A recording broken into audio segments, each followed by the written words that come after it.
আজকে আমি রান্না করতে চলেছি কুমড়ো শাকের পাতা বাটা।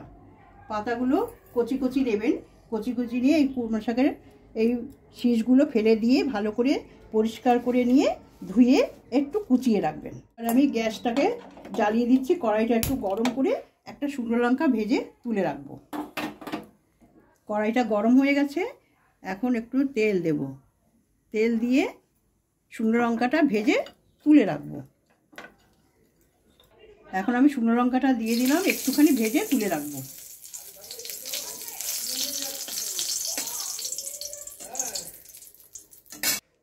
লাল লাল করে ভাজা হয়ে গেছে, এই শুকনো লঙ্কাটা আমি তুলে রাখবো। এবার আমি একটু কালো জিরে ফোড়ন দেব। কালো জিরে ফোড়ন দেব, কাঁচা লঙ্কা ফোড়নে দেব, আর রসুনগুলো দিয়ে দেবো। এগুলো সবই একটু লাল লাল করে ভাজা হয়ে গেলে তারপরেই আমি শাকটাকে দেব। একটু বেশ ভালো করেই ভাজতে হবে এটা।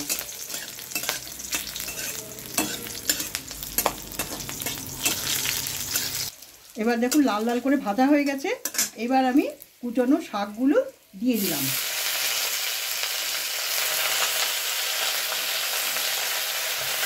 এটা একটু ভালো করে একটু ভাজা ভাজা করতে হবে। এবার একটু লবণ দেব, পরিমাণ মতো লবণ দেব, একটু হলুদ দেব।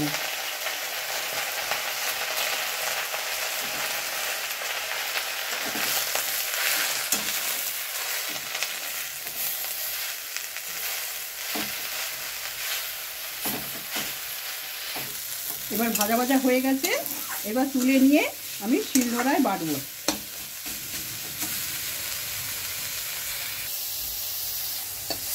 শিলনোড়ায় বেটে নেব ভালো করে। আপনারা ইচ্ছা করে মিক্সিতেও বাটতে পারেন, কিন্তু শিলনোড়ার বাটার একটা আলাদা ইয়ে আছে।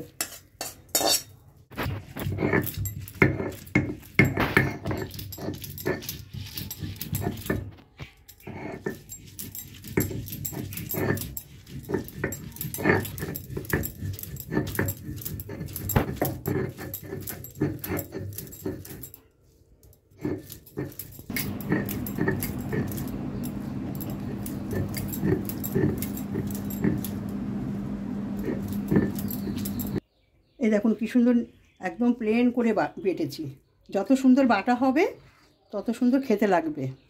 এইবার আমি কড়াইতে তেল দিয়ে একটু আবার ভালো করে ভাজা ভাজা করব। তেলটা একটু বেশি দিতে হবে, একটু বেশি দিলে এইসব পাতা বাটাটা একটু তেল বেশি দিতে হয়।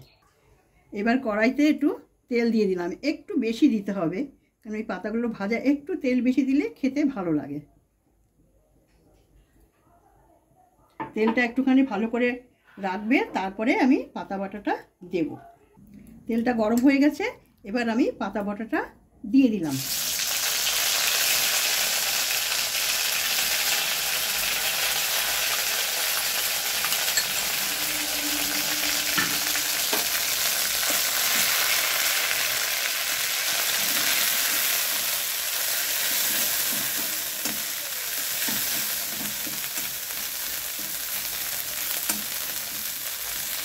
আর একটু ভাজা ভাজা হবে, তারপরেই তুলে নেব।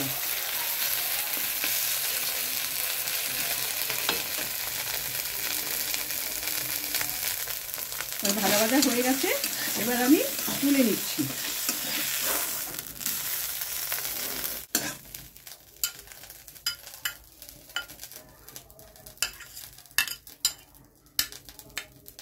বাটাটা তুলে নিয়েছি, এরকম করেই ভাজবেন। এর উপরে একটা শুকনো লঙ্কা দিলাম। যার যার খেতে ইচ্ছা করে শুকনো লঙ্কা একটুখানি ভেঙে নিয়ে খাবেন, দেখবেন হাফ থালা ভাত খাওয়া হয়ে যাবে এই পাতা বাটাই দিয়ে।